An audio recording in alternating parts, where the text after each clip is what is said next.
Les actes de banditisme n'ont pas augmenté dans le pays pendant le mois de juin. Des mesures sont déjà prises pour garantir la sécurité de la population. Ce sont là les propos du Premier ministre Enex Jean Charles. Le président du Conseil supérieur de la police nationale a classé l'attaque contre le commissariat d'Écailles, ou celle des pompes à essence, ou encore celle perpétrée contre les entreprises privées, parmi les actes de terreur, dans le but de déstabiliser le pays. Alors que des citoyens de la capitale sont aux abois en raison de la recrudescence du phénomène de l'insécurité dans le pays, le Conseil supérieur de la police nationale prend le contre-pied de cette information.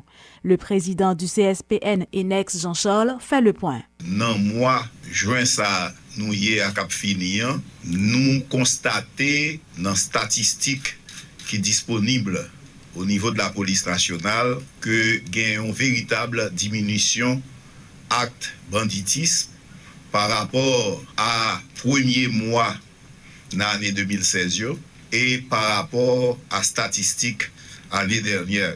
Dire que des cas de banditisme ont augmenté considérablement n'est autre qu'une perception de l'hémorragie, ont laissé entendre les autorités policières qui se réjouissent de l'amélioration du climat de sécurité. Entre-temps, des observateurs s'interrogent sur ces nouvelles pratiques d'attaquer des commissariats et des pompes à essence ou encore des entreprises privées.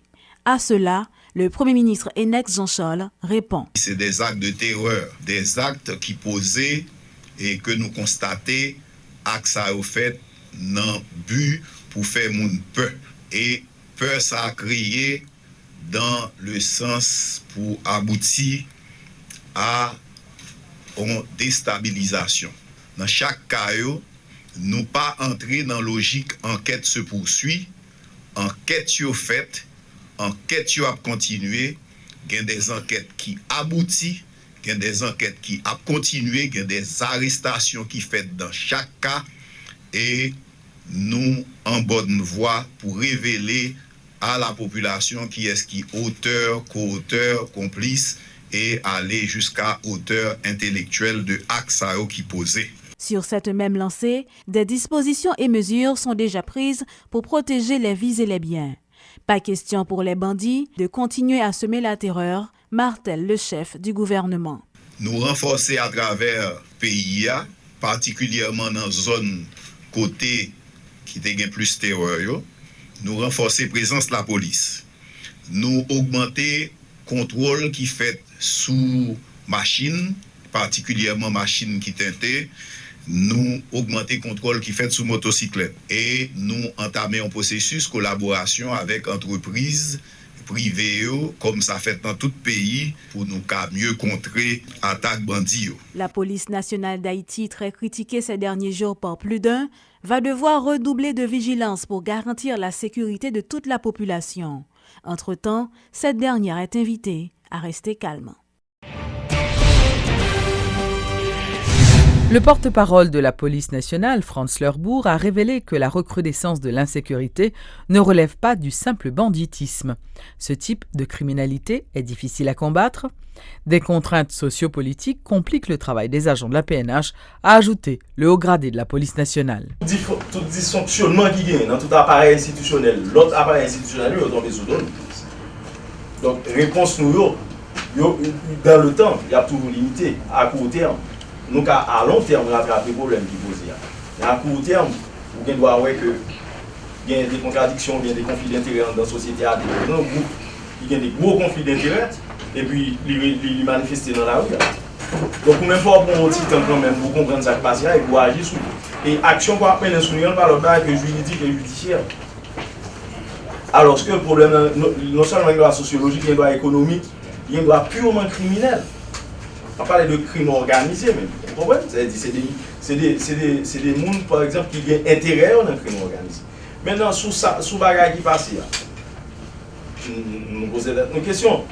Pour qui ça, il y a une systématisation de ensemble d'attaques contre une série d'entreprises ou bien précis. Il y a plusieurs lectures possibles. Mais il arrive que la police lui-même n'est pas gagnée pour apprécier sous base politique, sous base opposition d'intérêt, ça problème qui posait. Il y a pour évaluer, chercher criminel, et déférer la justice. Le travail nous finit là. Le travail nous finit là. Et c'est ça qu'on a fait. Nous avons une lecture de base là, qui permet que nous ayons une meilleure compréhension. Tout élément que nous réunissons, c'est ce qui doit permettre de nous dire, mais qui s'allie. Mais ce n'est pas en disant, mais qui s'allie qu'on va résoudre le problème. Problème dans le plus profond, problème juridique et judiciaire. Donc, ou même limite, c'est juridique et judiciaire. Ou arrêter, ou remettre la justice et puis la justice condamner ou bien acquitter. Le travail nous finit là.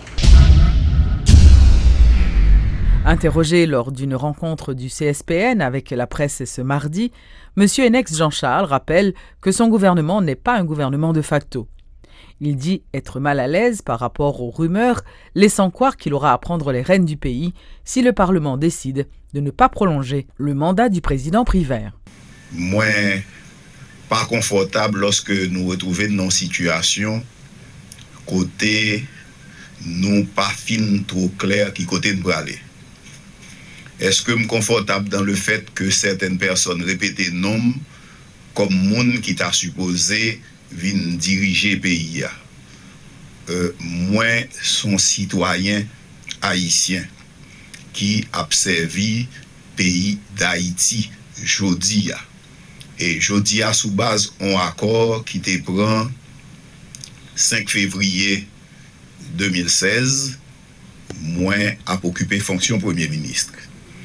Et dans l'accord 5 février 2016 là, il y a une disposition qui dit que l'Assemblée nationale doit prendre les dispositions nécessaires. Moun ka répété tout ça dit, mais tant que toute autorité dans le pays, tant que tout le monde, m'attend qui décision Assemblée nationale là après. Moi, m'a dirigé un gouvernement côté il y a une nomination régulière qui est faite par un président de la République, côté il y a un vote de confiance qui régulièrement baille par le Parlement.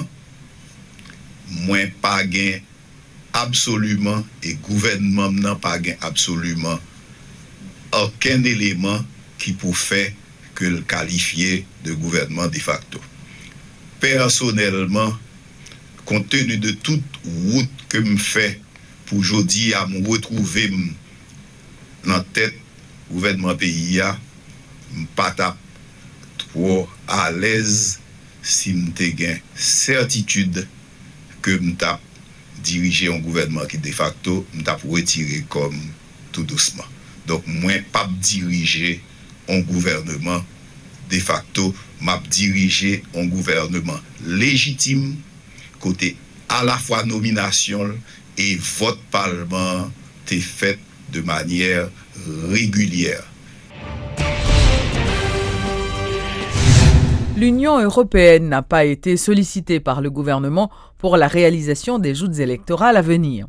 C'est ce qu'a annoncé l'ambassadeur de l'Union européenne, Vincent Degerre. Le diplomate a expliqué que compte tenu du désaccord existant entre les conclusions du rapport de la Sièvre et le constat de la mission d'observation européenne, il ne pouvait être question que cette dernière poursuive son travail en Haïti. Le diplomate dit souhaiter que les candidats acceptent les résultats du scrutin, peu importe leur classement. Les élections demeurent une priorité pour l'Union européenne.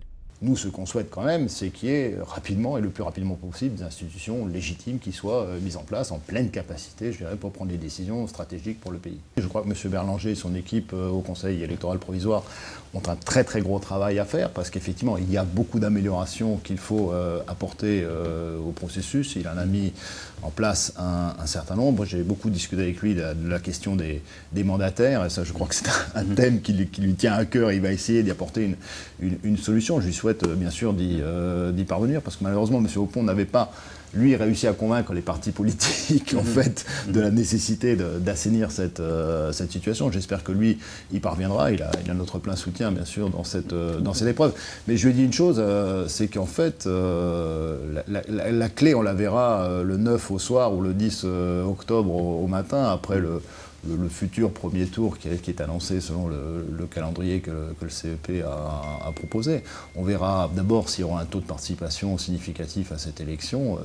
Ça, je crois que c'est quand même une donnée fondamentale. Est-ce que les citoyens adhèrent au processus, parce que pour l'instant, quand même, le taux de participation reste extrêmement faible. Donc il faut les rassurer, il faut les convaincre. Ça, c'est le rôle des politiques aussi, hein, de procéder à ça. Il faut sécuriser évidemment l'élection. Ça, c'est un autre défi qui est devant nous. Et un deuxième indicateur qui sera tout à fait clair, c'est l'acceptation des résultats. Est-ce que l'ensemble des prétendants, 27 aujourd'hui, vous disiez tout à l'heure, vont accepter le résultat où il y en aura deux qui gagneront un ticket pour le deuxième tour et 25 autres qui ne gagneront pas. Une éventuelle modification du calendrier électoral n'est pas envisageable. Le CEP s'apprête à lancer les inscriptions pour les candidats voulant participer aux élections pour renouveler le tiers du Sénat. C'est ce qu'a affirmé la porte-parole de l'institution électorale, Nicole Siméon. Elle dit encore que pour l'instant, plusieurs rencontres sont prévues avec différents secteurs de la vie nationale en vue d'améliorer le fonctionnement de la machine électorale dans la perspective des élections du 9 octobre. Alors que la situation qui prévaut entre le Palais national et le Parlement haïtien fait planer de l'incertitude sur la vie politique du pays, alors que les partis politiques font preuve d'un manque d'intérêt pour le processus électoral, le Conseil, lui, poursuit sa course vers les élections du 9 octobre. Le calendrier ne sera pas modifié, du moins ce n'est pas encore à l'ordre du jour, selon la porte-parole du CEP, Nicole Siméon. Ça, ce n'est pas à l'ordre du jour. Nous avons continué avec le processus là. Nous avons respecté date. Nous sommes jusque-là, nous sommes dans les temps, nous sommes dans la continuité du processus. Léopold Berlanger et ses pairs avancent à grands pas dans la mise en œuvre du calendrier soumis le 6 juin dernier.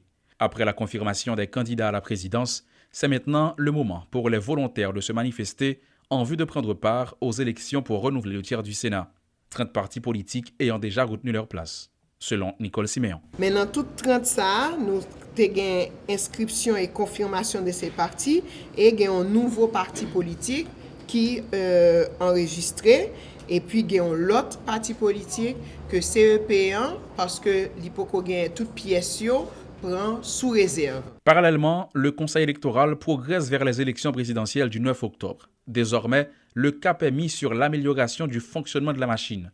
C'est en ce sens que des rencontres sont programmées avec différents secteurs, notamment les organismes d'observation électorale, indique la porte-parole du CEP. Nous devons rencontrer avec société civile, secteur religieux, secteur femmes, partis politiques, organismes d'observation électorale et après-midi, c'est pour organismes d'observation électorale. Peut-être pour nous garantir plus de transparence dans le processus électoral. Pour nous ne pas camper pour y regarder, mais pour participer tout, pour observer tout, pour voir qui je l'ai passé et surtout que CEP1 voulait bail une nouvelle envergure à question rigueur, à question transparence dans la question électorale. Le CEP avance, c'est un fait. L'horizon politique s'assombrit, c'en est un également. Haïti peut-elle encore jeter de l'argent par les fenêtres pour vos caisses de l'État, pour vos contribuables?